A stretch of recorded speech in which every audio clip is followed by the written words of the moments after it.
amicably communication سے بات حل ہو جاتی ہے. فرینڈس ہمیں thank you very much for joining us today. It's great to have you. ناظرین ہم ایک بریک کی طرف بڑھ رہے ہیں, بریک سے واپس آئیں گے, رہیے ہمارے ساتھ. یہ ہے رائزنگ پاکستان.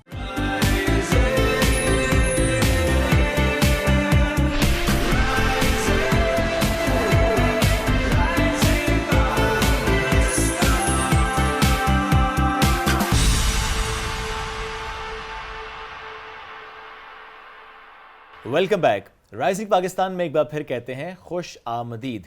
یوم عرفہ, حج کا رکن اعظم, جب اس کی ہم بات کرتے ہیں اور لاکھوں مسلمان مختلف ممالک سے جن کا تعلق, اور اس وقت خوش نصیب ترین وہ مسلمان جو کہ عرفات کے میدان میں آج جمع ہوئے ہیں. آج ہم یوم عرفہ سے متعلق بھی بات کریں گے, اور چونکہ آج کچھ دیر بعد جب خطبہ حج جو ہے وہ دیا جائے گا, اس میں ظاہر ہے بڑے بہت امپورٹنٹ ہوتا ہے, اس کے پوائنٹرز بہت امپورٹنٹ ہوتے ہیں, اور ایسے میں ضرور یہ بات کریں گے جب خطبہ حجۃ الوداع جو حضور پاک صلی اللہ علیہ وآلہ وسلم نے جو خطبہ دیا تھا, اس میں کیسے کمپلیٹ کوڈ آف کانڈکٹ کو دہرایا گیا تھا, کیسے اسے دین کو مکمل کرنے کی بات کی گئی تھی, اور کیسے اس میں حقوق اور فرائض کی بات ہوئی تھی, کتنی اس کی سگنیفیکنس ہے ہماری زندگیوں میں. آج ہم اس پر بھی بات کریں گے. اور جب ہم کہتے ہیں نا کہ پلرز آف اسلام, کلمہ, نماز, روزہ, زکوٰۃ, حج, اب حج کے بارے میں ظاہر جس طرح ہم کہتے ہیں کہ ہر مرد عورت پر, ہر عاقل مرد عورت پر صاحب حیثیت پر فرض ہے زندگی میں ایک بار حج کرنا. فلسفی آف حج کیا ہے, کیا سکھاتا ہے حج ہمیں, آج ہم اس پر بھی بات کریں گے. اینڈ اگین چونکہ ظاہر بڑی کی بات بھی ہمیں کرنی ہے, اور اس میں جو قربانی کا فلسفہ ہے تھوڑا اس کو بھی ایکسپلور کرنے کی آج کوشش کریں گے. ہمیں جوائن کیا ہے مذہبی اسکالر ہیں راضیہ نوید صاحبہ, ہمیں جوائن کیا, ان کو ویلکم کریں گے. السلام علیکم جی. وعلیکم السلام. الحمدللہ. بہت شکریہ. ایک تو آج کے دن کی مبارک ہو جی, بہت پیارا آپ کو بھی بہت مبارک ہو. بہت شکریہ, بہت شکریہ.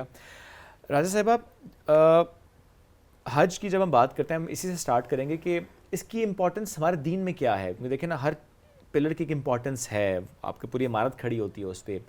حج کی امپورٹنس تھوڑا سے آغاز کرتے ہیں. بسم اللہ الرحمن الرحیم. اللہم صلی علی سیدنا و مولانا محمد وعلی آلہ وصحبہ وبارک وسلم. اچھا, میں حج کے حوالے سے بات یہاں سے شروع کرنا چاہوں گی کہ جب اللہ رب العزت نے ملائکہ کے سامنے اس بات کا اظہار کیا اور ان کو انفارم کیا کہ میں ایک انسان کو اور اپنا ایک خلیفہ جو ہے وہ زمین پر بنانے اور اس کو بھیجنے جا رہا ہوں, تو فرشتوں نے جو پہلا اعتراض کہہ لیں یا پہلا سوال جو اللہ رب العزت کے سامنے رکھا کہ یا باری تعالیٰ, ہم جو ہر وقت تیری عبادت میں مشغول رہتے ہیں, تیری حمد و ثنا میں مشغول رہتے ہیں, تو کیا یہ وہ انسان ہوگا جو ہم سے بھی زیادہ حمد و ثنا میں اور عبادت میں آگے بڑھ جائے گا, جبکہ ہم یہ بھی جانتے ہیں کہ انسان کی سرشت کے اندر جو ہے وہ خون خرابہ بھی ہے, وہ فتنہ و فساد بھی ہے. تو اللہ پاک نے فرمایا کہ اے ملائکہ, جو بات میں جانتا ہوں وہ تم نہیں جانتے ہو, کیونکہ اللہ رب العزت کو صرف عبادت مقصود نہیں ہے, اللہ رب العزت کو صرف اپنی حمد و ثنا مقصود نہیں ہے, ورنہ لاتعداد فرشتے جو صرف اسی امر پر جو ہے متعین کیے گئے ہیں کہ وہ ہر وقت اللہ کی حمد و ثنا بیان کرتے ہیں. حمد و ثنا کافی تھی رب کے لیے, مگر انسان کو بھیجنے کا مقصد کچھ اور تھا. اب آپ دیکھیں, جب ایک انسان کلمہ طیبہ پڑھتا ہے تو وہ کلمہ اس کو دائرہ اسلام میں داخل کر دیتا ہے. نماز ہے, ٹھیک ہے, ایک آپ کی عبادت ہے جو آپ 5 وقت میں ادا کر رہے ہوتے ہیں, مگر وہ نماز صرف ایک رب کے سامنے جھکنا نہیں ہے, رکوع اور سجدہ کرنا نہیں ہے, صرف ایک ایکسرسائز نہیں ہے, ٹھیک ہے. اس کے پیچھے کچھ ریزنز ہیں جو اللہ تعالیٰ نے ہمیں عطا کی ہیں. ایک انسان اپنے گھر میں گوشۂ تنہائی میں اللہ رب العزت کے رضا کو پانے کے لیے, اس کی قربت اختیار کرنے کے لیے نماز ادا کر سکتا ہے, مگر اللہ پاک نے اسے کہا کہ تم اگر مسجد میں جا کر جماعت کے ساتھ نماز پڑھتے ہو تو درجہ 70 گنا سے زیادہ, اور پھر جتنا اللہ چاہے وہ بڑھا دیتا ہے اس کا. کیوں؟ اللہ پاک چاہتے ہیں کہ وہ مسجد جو ایک محلے کے اندر بنی ہوئی ہے, لوگوں کا آپس میں کنیکشن بنے, لوگ ایک دوسرے سے ٹوٹے نہیں بلکہ جڑیں. لوگ اپنے ہمسائے کے جو معاملات ہیں, اس کے جو حالات ہیں, اس کے محلے میں لوگوں کے جو حالات ہیں, ان سے آگاہ ہوں اور ان مسائل کو حل کرنے کی کوشش کریں. اور ہم نے یہی مسجد کو دیکھا کہ مسجد نبوی صلی اللہ علیہ وسلم جب آپ صلی اللہ علیہ وسلم نے تعمیر فرمائی صحابہ کرام کے ساتھ مل کر, تو وہ ایک پورا کمیونٹی سینٹر تھا جہاں پر ہر مسئلہ ڈسکس ہوتا تھا، جہاں پر اگر زکوٰۃ تقسیم ہو رہی ہے تو وہیں سے تقسیم ہو رہی ہے، اگر مال غنیمت آ رہا ہے تو وہیں سے ہو رہا ہے، اگر کوئی جنگی پالیسی بن رہی ہے تو وہاں پر بن رہی ہے، اگر عدل و انصاف کا کوئی فیصلہ کرنا ہے تو وہاں پر ہو رہا ہے۔ اب آپ اس کو نا لارجر پرسپیکٹیو میں لے جائیے کہ وہ جو مسجد ہم 5 وقت کی نماز پڑھتے ہیں، پھر زیادہ لوگ گیدر ہوتے ہیں اور نماز جمعہ ادا کرتے ہیں، اس سے بھی بڑے آپ سمجھیں کہ عید گاہیں جو ہوتی ہیں وہاں پر لوگ اکٹھے ہوتے ہیں تو عید کی نماز پڑھی جاتی ہے۔ تصور کیا ہے کہ لوگ اکٹھے ہوں، لوگوں کے درمیان باہمی الفت پیدا ہو، رواداری پیدا ہو، ایک دوسرے کے حالات سے آگاہی ہو، اور پھر اس سے بھی بڑا جو سب سے اوپر ہم جس کو کہتے ہیں وہ حج کی عبادت آ جاتی ہے۔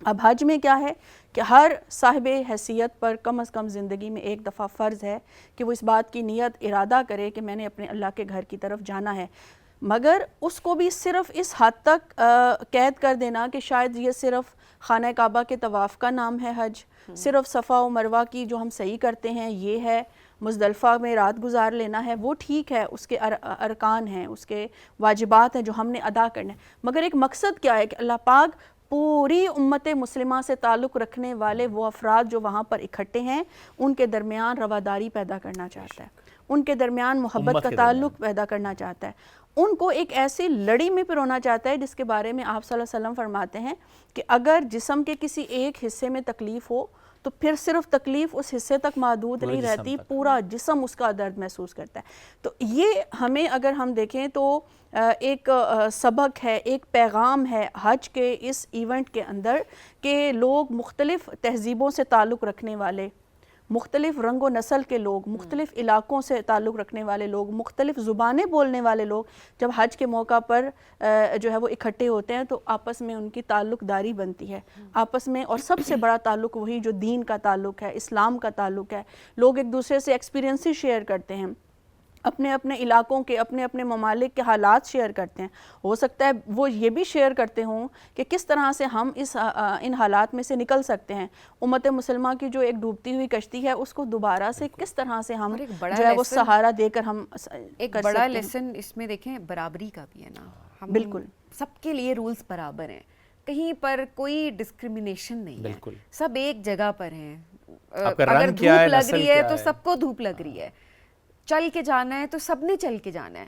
سو دیکھیں یہ ایک برابری کی بھی تو بات ہے کہ جہاں پر ہم یہ کہتے نہیں یہ کنٹری جو ہے وہ سپر پاور، یا یہ کنٹری جو ہے developed countries, under developed countries, developing countries, امیر ہے، غریب ہے، رنگ کا تعلق سب سے بڑی بات، اینڈ دین یہ جو ہم ذات پات کے ایک چنگل میں پھنس چکے ہیں نا، ہم بٹ چکے ہیں، یہ سب کچھ ختم کر دیتا ہے، سارے ڈفرینسز ختم، ساری تقسیمات ختم ہو کر ہر شخص صرف اللہ رب العزت کی رضا کی خاطر اس سفر کا ارادہ کرتا ہے۔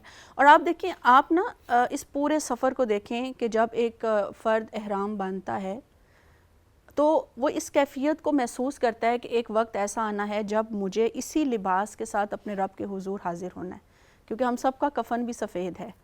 تو انسان یعنی فنا فی اللہ کا جو سفر ہے، اس سفر کا آغاز وہ احرام باندھنے سے کرتا ہے۔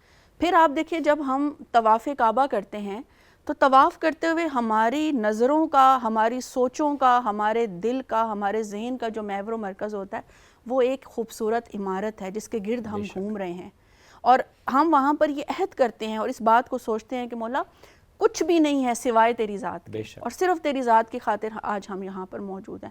پھر آپ دیکھیں جب ہم مزدلفہ میں پوری رات قیام کرتے ہیں، عرفہ کے میدان میں ٹھہرتے ہیں، رب کا چاہے آپ مختصر سا وقت بھی ٹھہریں وہاں پر، لیکن ٹھہرنا ضروری ہے، اگر آپ نہیں کرتے ہیں تو آپ کا حج نہیں ہوتا اور اس کا کوئی دم بھی نہیں ہوتا۔ لیکن سوچنے کی بات یہ ہے کہ اللہ رب العزت کی رضا کی خاطر، اللہ رب العزت کو پانے کی خاطر آپ وہ عمل کر رہے ہیں کہ جہاں پر یہ ہر سوچ ذہن سے ختم ہو جاتی ہے کہ رب کے علاوہ بھی کوئی ہستی ہے جو یہاں پر موجود ہے۔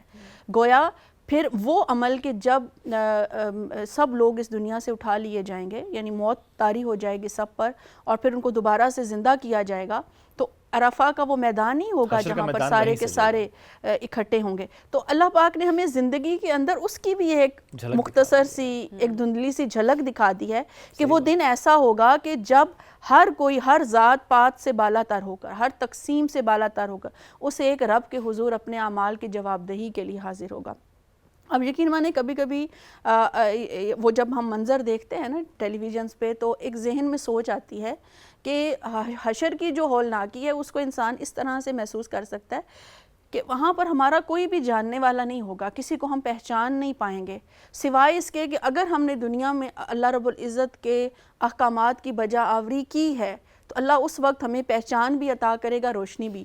ہم میدان عرفات میں بھی کسی کو پہچاننے کے قابل نہیں ہوتے, ایسا ہے کہ نہیں ہے؟ ایسا ہے. تو اس وقت جب کہ سیدنا آدم علیہ السلام سے لے کر اس دنیا سے جانے والے آخری شخص تک ہر بندہ اس میدان میں اکٹھا ہوگا تو وہاں پر دیکھیں کہ پھر ہمارا کیا عالم ہوگا اس وحشت کا اور ان چیزوں کا. تو اس وقت کی تیاری کے لیے بھی حج ہمیں پیغام دیتا ہے کہ آپ اپنے لیے ضرور اتنی روشنی, ضرور اتنی یادداشت, ضرور اتنی پہچان دنیا سے لے کر جائیں کہ ان مشکل لمحوں میں پھر مشکل نہ ہو کہ ہم کسی کو پہچان سکیں اور ہم اپنی جو کامیابی کا سامان ہے وہ وہاں پر کر سکیں. بے شک ایسے ہی ہے. اب تھوڑی بات ہم خطبے پہ کرتے ہیں چونکہ ظاہر ہے بھی آج تو ابھی کچھ وقت ہے جب خطبہ حج دیا جائے گا مسجد نمرہ سے, لیکن ہم جب ڈائریکشنز لیتے ہیں اپنے دین کی ذرا قرآن و سنت کے بعد تو ہمیں وہ جو خطبہ حجۃ الوداع ہے اس میں بہت ساری ڈائریکشنز ملتی ہیں. جب یہ کہا گیا دین مکمل کر لیا آج, میں ضرور چاہوں گا تھوڑے سے اس کے پوائنٹرز پہ آج ہم بات کریں. کیسے خواتین کے حقوق کو ایک بار پھر سٹریس کیا گیا, کیسے مساوات کی بات کی گئی, عدل کی بات کی گئی, معاملات کی بات کی گئی, پلیز اس پہ روشنی ڈالیے گا. بالکل. اگر میں خطبہ حجۃ الوداع کے حوالے سے یہ کہوں کہ یہ first charter of human rights ہے تو یہ غلط نہیں ہوگا, اور یہ ایسا چارٹر آف ہیومن رائٹس ہے کہ صرف اس وقت کے لیے نہیں بلکہ قیامت تک آنے والے ہر انسان اور ہر مسلمان کے لیے اس کی اہمیت یکساں ہے, کیونکہ آپ صلی اللہ علیہ وآلہ وسلم نے اس میں جو پوائنٹس بیان کیے ہیں وہ اس قدر جامع ہیں, اس قدر مفصل اور خوبصورت ہیں کہ اگر ہم ان کو اپنی زندگیوں میں شامل کر لیں تو میں سمجھتی ہوں کہ اس وقت پوری دنیا کے اندر جو حالات ہیں ہم ان حالات سے بڑی آسانی سے نکل سکتے ہیں. اچھا, اس خطبے میں آپ دیکھیں کہ سب سے پہلے نبی اکرم صلی اللہ علیہ وآلہ وسلم ایک مثال قائم فرماتے ہیں لوگوں کے سامنے, اور ہر چیز میں جیسے سود کو حرام قرار دیا تو فرمایا کہ سب سے پہلے میں جو اپنے چچا حضرت عباس رضی اللہ عنہ کا سود ہے اس کو معاف کرتا ہوں. یعنی پریکٹیکلی آپ صلی اللہ علیہ وسلم ساتھ ساتھ عمل بھی کرتے جا رہے ہیں تاکہ لوگ یہ نہ کہیں کہ آپ نے خود تو نہیں کیا عمل اور صرف ہمارے لیے احکامات ہیں. تو ویسے بھی آپ صلی اللہ علیہ وسلم کی پوری زندگی کا ہم مطالعہ کریں تو پہلے آپ نے خود کر کے دکھایا, پھر اس کے بعد آپ نے لوگوں کو اس چیز کا حکم دیا. یہاں پر ہمیں وہ چیز نظر آتی ہے. پھر آپ دیکھیں کہ اللہ رب العزت کے حوالے سے جو توحید کا تصور ہے اور شرک سے رک جانا ہے اس کے حوالے سے آپ صلی اللہ علیہ وسلم نے فرمایا کہ مجھے اس بات کا ڈر نہیں ہے کہ تم شرک میں پڑ جاؤ گے, لیکن میں اس بات سے خوفزدہ ہوں کہ میرے جانے کے بعد تم دنیا اور مال کی محبت میں پڑ جاؤ گے. تو آپ صلی اللہ علیہ وسلم نے ایک تو یہ اعلان کر دیا کہ اب قیامت تک شرک اس طرح سے واپس نہیں لوٹ سکتا جس طرح سے کہ پہلے رہا ہے. ہاں یہ ضرور ہے کہ میری امت جو ہے وہ مال اور دنیا کی محبت میں اس طرح سے گم ہو جائے گی کہ وہ بھی ایک شرک کی جو ہے نا وہ درجے پر پھر چیز چلی جاتی ہے جب آپ اتنا اس چیز کو اپنے اوپر حاوی کر لیتے ہیں کہ رب کے تعالیٰ کے جو احکامات ہیں وہ پیچھے چلے جاتے ہیں. میں تمہیں خواتین کے ساتھ حسن سلوک کی وصیت کرتا ہوں. یہاں پر پھر آپ صلی اللہ علیہ وسلم نے اس خطبہ میں فرمایا, حالانکہ آپ صلی اللہ علیہ وسلم نے اپنی پوری حیات مبارکہ میں مختلف جگہوں پر خواتین کے ساتھ حسن سلوک کرتے ہوئے, چاہے وہ آپ کی زوجہ سیدہ خدیجہ الکبریٰ رضی اللہ تعالیٰ عنہ تھیں, چاہے وہ آپ کی صاحبزادی سیدہ فاطمہ الزہرا سلام اللہ علیہا تھیں, سیدہ عائشہ تھیں, یا اس مدینہ کی سرزمین سے تعلق رکھنے والی ایک عام خاتون جو آپ کی بارگاہ میں اگر اپنے شوہر کے لیے کوئی شکایت لے کر آتی ہے اور اس کی آپ جس طرح سے آپ صلی اللہ علیہ وسلم اس کی تشفی فرماتے ہیں, اس عورت تک آپ صلی اللہ علیہ وسلم نے ہر ایک کے لیے فرمایا کہ میری وصیت یاد رکھنا کہ عورت سے حسن سلوک کرنا. پھر آپ دیکھیں آگے چل کر آپ صلی اللہ علیہ وسلم فرماتے ہیں کہ کسی گورے کو کالے پر, کالے کو گورے پر, عربی کو اجمی پر, اجمی کو عربی پر کوئی فضیلت حاصل نہیں ہے سوائے اس کے کہ جو متقی ہے. آج اب پورے معاشرے میں دیکھیں کہ ہمیں جو تقسیم نظر آتی ہے, تقویٰ تو بہت پیچھے رہ گیا ہے. ہمیں کوئی نماز پڑھتا ہوا, کوئی اچھا کام کرتا ہوا بندہ نظر آئے تو ہم اس کو ٹونٹ بھی کرتے ہیں. ہمارے 5-6 بھائیوں میں جس کے پاس پیسہ اچھا ہوگا اس کی ہم تعریف و توصیف میں لگیں, لیکن جو مذہبی یا دینی رجحان رکھتے ہوئے دین کا علم سیکھتا ہے یا اس طرف اس کا رجحان زیادہ ہے تو اس کو وہ اہمیت, وہ ویٹیج نہیں دی جاتی. پھر آپ دیکھیں کہ آپ صلی اللہ علیہ وآلہ وسلم ہمسایوں کے ساتھ سلوک کے بارے میں ارشاد فرماتے ہیں، کمزوروں کے ساتھ حسن سلوک کے بارے میں خصوصی طور پر وصیت فرماتے ہیں، بے سہاروں کا سہارا بننے کے لیے جو ہے وہ وہاں پر ارشاد فرماتے ہیں. اور اس پورے چیزوں، ان ساری چیزوں کو ہم جب دیکھتے ہیں تو مجھے ایک چیز سمجھ آتی ہے کہ آپ صلی اللہ علیہ وسلم ایک انڈیویجول یعنی انفرادی سطح پر ایک شخص کو کیا کرنا ہے اور کس طرح سے وہ دین کو اپنے اوپر لاگو کرتا ہے، اس سے لے کر کس طرح آپ صلی اللہ علیہ وسلم پوری امت کو ایک لڑی میں پرونا چاہتے ہیں اور پوری امت کو کس طرح سے آپ صلی اللہ علیہ وآلہ وسلم متحد دیکھنا چاہتے ہیں، اور یہ دیکھنا چاہتے ہیں کہ آگے چل کر یہ امت جو ہے پوری دنیا کے اوپر غلبہ حاصل کر کے ایک نظام عدل جو ہے اور نظام مساوات جو ہے وہ پوری دنیا پر قائم کرے گی. اس کے لیے آپ صلی اللہ علیہ وسلم اپنے اس خطبہ مبارک کے اندر ہمیں پوائنٹس دیتے ہوئے جو ہے وہ نظر آتے ہیں. ایسے میں دیکھیں ایک تو یونٹی کا بہت زیادہ ہمیں لیسن ملتا ہے کہ کس طرح سے مسلمانوں کو جو ہے متحد ہونا چاہیے، اور سیکنڈلی ایک امت ہونا چاہیے. ایٹ دا سیم ٹائم جو ایک چیز سب سے زیادہ مینشن کی گئی ہے، آپ ہمسایوں کے حقوق کی بات کریں، رشتہ داروں کے حقوق کی بات کریں، خواتین بچوں کے حقوق العباد ہیں. یہ کتنا امپورٹنٹ ہے کہ حقوق العباد پہ کتنا زور دیا گیا ہے اوور آل، اور آج ہم اسی پر ہی سب سے کم عمل کر رہے ہوتے ہیں. ایسے ہی ہم خیال نہیں رکھ رہے ہوتے. ہم عبادت قبول کرنے والی اللہ کی ذات ہے، کرنے والی بھی اور نہ کرنے والی بھی، لیکن حقوق اللہ تو اللہ کی ذات ہے، کہتے وہ معاف ہو جاتے ہیں. لیکن حقوق العباد جب تک وہ شخص آپ کو معاف نہیں کرے گا، آپ کو پتہ ہی نہیں ہے کہ آپ نے کسی کا، یا بعض اوقات ہمیں پتہ بھی ہے انٹینشنلی ہم کسی کا دل دکھا رہے ہیں، کسی کا دل دکھ گیا، اس نے ہمیں معاف نہیں کیا، تو پھر کیا ہوگا؟ اللہ کیسے راضی ہوگا جب اس کے بندے ہم سے راضی نہیں ہیں؟ تو شاید ہمارے گھروں میں اب یہ ڈسکشنز نہیں ہوتی ہیں، بالکل ایسے ہی بتایا نہیں جاتا، ہم نے اہمیت نہیں دی اب ان چیزوں کو. شاید ہم 5 وقت کی نماز تو پڑھیں گے جو ہم پہ فرض کر دی گئی ہے، حقوق اللہ تو ہم پورے کر رہے ہوں گے پر حقوق العباد ہم پورے نہیں کر رہے ہوں گے. سو کس طریقے سے ایک بیلنس کریٹ کر کے چلنا ہے، یہ ہم دین اور دنیا کو ساتھ لے کر چلنا ہے. بعض اوقات ہم اس چیز کو بھی بھول جاتے ہیں. اچھا زبین، یہاں پر میں 2 چیزیں عرض کرنا چاہوں گی. ایک تو آپ اس فلسفے کو دیکھیں کہ اللہ پاک حج کے موقع پر اپنے لیے بلا رہا ہے، اپنی عبادت کے لیے، مگر آپ صلی اللہ علیہ وسلم جو خطبہ ارشاد فرما رہے ہیں وہ سارے کا سارا حقوق العباد، یعنی فرسٹ 2 جو ہے نا، اگر آپ شخص لے لینا وہ حقوق اللہ سے متعلق ہے، باقی آپ پورا خطبہ حجۃ الوداع اٹھا لے وہ سارا حقوق العباد پر ہے. ابھی بھی آپ دیکھیں کہ جب وہاں پر خطبہ دیا جاتا ہے حج والے دن تو زیادہ فوکس حقوق العباد پر ہی ہوتا ہے، وہاں پر زیادہ بات حقوق العباد پر ہی. تو انسان تھوڑا سا رک کر سوچے تو صحیح کہ حج جو ہے وہ بنیادی طور پر اللہ کی عبادت ہے، مگر اللہ اپنی عبادت کے لیے بلا کر آپ کو یہ احساس دے رہا ہے کہ حقوق العباد کو پورا کرو، کیونکہ حقوق العباد کو پورا کیے بغیر اللہ رب العزت کی رضا کا حصول ناممکن ہے. پھر دوسری چیز دیکھیں، حقوق اللہ اور حقوق العباد کا اتنا گہرا تعلق ہے کہ ہم ان میں سے اگر مجھ سے کوئی پوچھے نا تو ایک بھی نہیں، کچھ بھی نہیں چھوڑ سکتے. حقوق اللہ ادا کرنا آپ کے اندر یہ احساس پیدا کرتا ہے، کیونکہ دیکھیں حقوق اللہ کو آپ صرف اس حد تک محدود نہ کریں کہ نماز کسی نے پڑھ لی، کسی نے قرآن کی تلاوت کر لی، کسی نے زکوٰۃ دے دی، کسی نے حج کر لیا نا. حقوق العباد پورا کرنا بھی تو اللہ کا ہی حکم ہے. حقوق اللہ بنیادی طور پر اللہ رب العزت کی ہر بات کو ماننے کا نام ہے، اللہ رب العزت کے تمام احکامات کو بجا لانے کا نام ہے.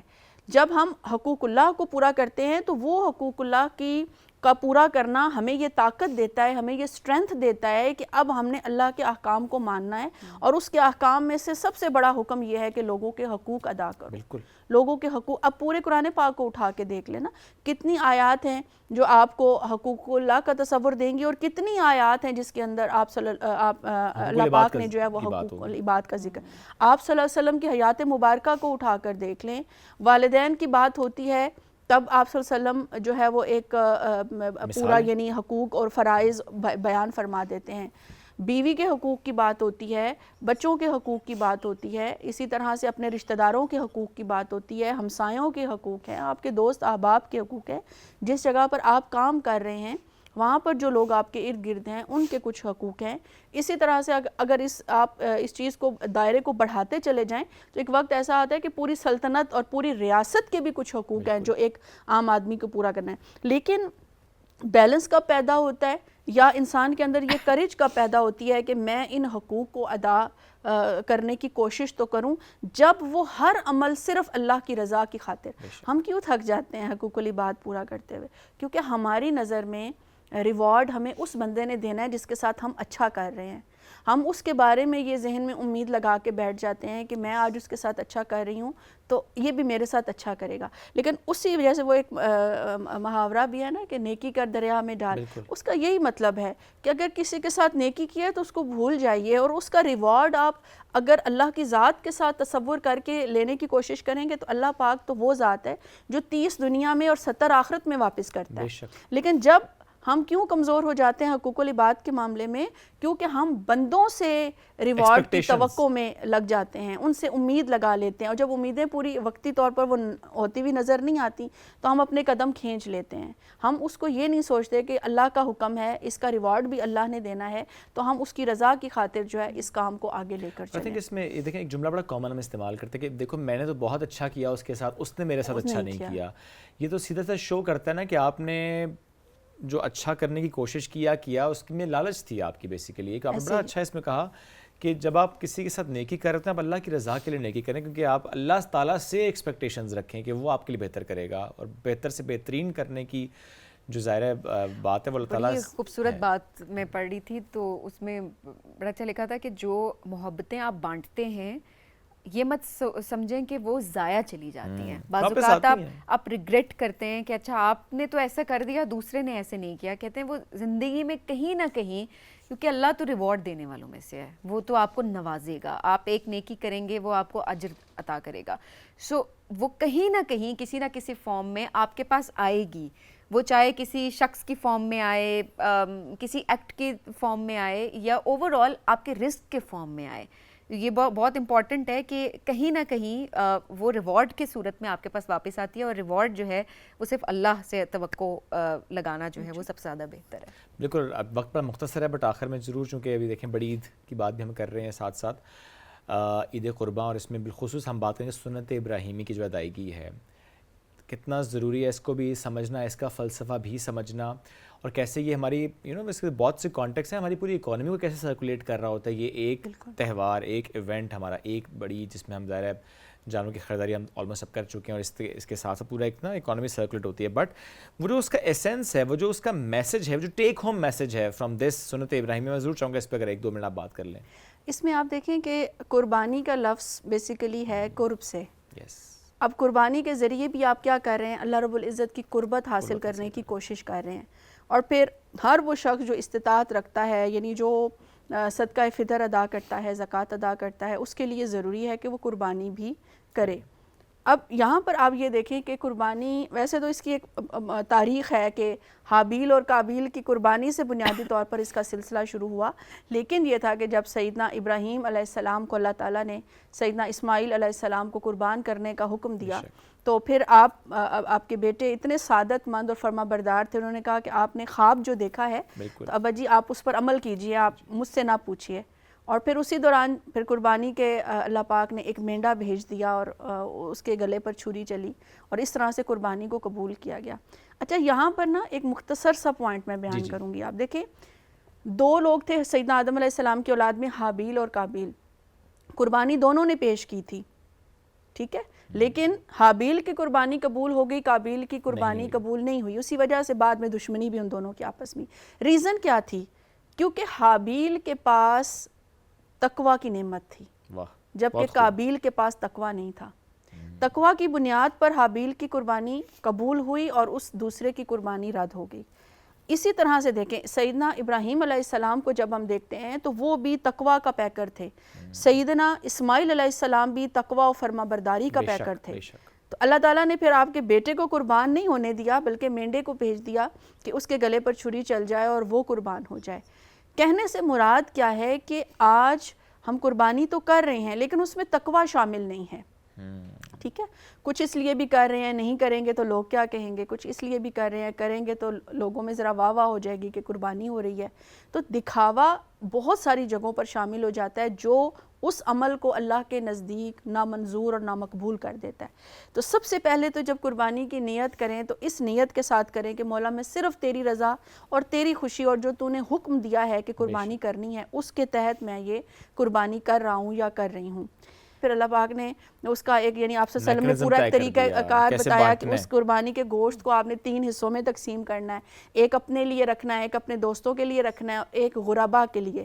تو اس قربانی میں سے اللہ نے کہا کہ اب تم خود گوشت بھی کھاؤ, اس کو انجوائے بھی کرو اور اللہ کی راہ میں قربان بھی آپ نے اس کو قبول بھی ہو جائے گی, وہ قبول بھی ہو جائے گی. اب آپ دیکھیں سیدہ عائشہ صدیقہ رضی اللہ تعالیٰ عنہ فرماتی ہیں کہ آپ صلی اللہ علیہ وسلم نے فرمایا, کسی نے آپ سے سوال کیا کہ قربانی کے کیا ثواب ہے نا, تو آپ صلی اللہ علیہ وسلم نے فرمایا ہر جانور کے جتنے بال ہیں اس ایک بال کے بدلے آپ کو نیکی ملتی ہے. بے شک. اور پھر فرمایا کہ اس سے پہلے کہ جانور کا خون زمین پر گرے اس سے پہلے آپ کی قربانی اللہ کی بارگاہ میں قبول ہو جائے گی. پھر فرمایا کہ قیامت والے دن یہ جن جانوروں کی تم قربانی کرتے ہو نا, یہ جانور زندہ ہو کر اللہ کے حضور جو ہے وہ پیش ہوں گے اور تمہارے بارے میں گواہی دیں گے. تو وہ جانور جو ہم کھا پی لیتے ہیں لیکن وہ بھی قیامت والے دن ہماری سفارش کے لیے یا اللہ کے حضور ہمارے لیے گواہ بن کر جو ہے وہ اٹھایا جائے گا. پھر اسی طرح سے آپ دیکھیں آپ صلی اللہ علیہ وآلہ وسلم نے خود بھی قربانی کے گوشت کو اس سے بالکل منع نہیں کیا کہ بس آپ نے جو اب خرچ کر دیا ہے تو آپ جو ہے دوسروں میں تقسیم کر دیں یا ختم نہیں, اپنی ذات کو بھی شامل کریں, اپنے دوستوں کو بھی شامل کریں اور پھر جو غربا ہیں ان کو بھی شامل کریں. جیسے ایک آیہ مبارکہ میں اللہ رب العزت ارشاد فرماتے ہیں قُلْ إِنَّ صَلَاتِي وَنُسُكِي وَمَحْيَايَ وَمَمَاتِي لِلَّهِ رَبِّ الْعَالَمِينَ. اے میرے محبوب صلی اللہ علیہ وسلم آپ فرما دیجئے کہ بے شک میری نماز, میری قربانی, میری زندگی, میری موت صرف اللہ رب العزت کی ذات کی خاطر ہے.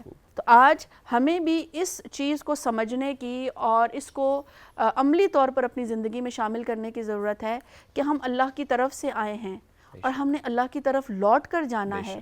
اس نے ہمیں ہر گناہ سے پاک کر کے زمین پر بھیجا تھا. تو کیا ہم آج یہ دعویٰ کر سکتے ہیں کہ جب ہم اس کی طرف لوٹ کر جائیں گے تو اسی پاکیزہ جسم کے ساتھ گناہوں کے بغیر ہم اس کی بارگاہ میں چلے جائیں؟ تو ضرورت ہے کہ ہم اپنی نماز کو بھی, اپنی قربانی کو بھی, اپنی زندگی کو بھی, اپنی موت کو بھی صرف اللہ تعالیٰ کے لیے بنانے کی کوشش کریں. ایک سٹیپ اٹھانا ہوتا ہے, مشکل بہت لگتا ہے کہ دنیا سے کٹ کر کیا نہیں, دین کبھی بھی آپ کو جو ہے نا وہ رہبانیت کی طرف نہیں لے کر جاتا. وہ کہتے ہیں دنیا میں رہو لیکن دنیا کو اپنے اندر نہ رہنے دو. اس طرح سے دنیا میں نہ آؤ کہ تم لگے کہ بس تمہاری زندگی کا مقصد ہی نہ. بالکل ایسے. یہ بہت امپورٹنٹ بات ہے. راجہ صاحب بہت شکریہ آپ کی تشریف آوری کا, اور بہت امپورٹنٹ ٹاپک آج جس پر ہم گفتگو کر رہے تھے. اللہ تعالیٰ ہمارے تمام عبادات کو قبول فرمائے, ہماری قربانیاں قبول فرمائے, اور آج کے دن بالخصوص اپنے لیے, اپنی فیملیز کے لیے اور پاکستان کے لیے بہت زیادہ دعائیں ہم سب کو کرنی ہیں. آپ سے لیں گے اجازت. اللہ حافظ.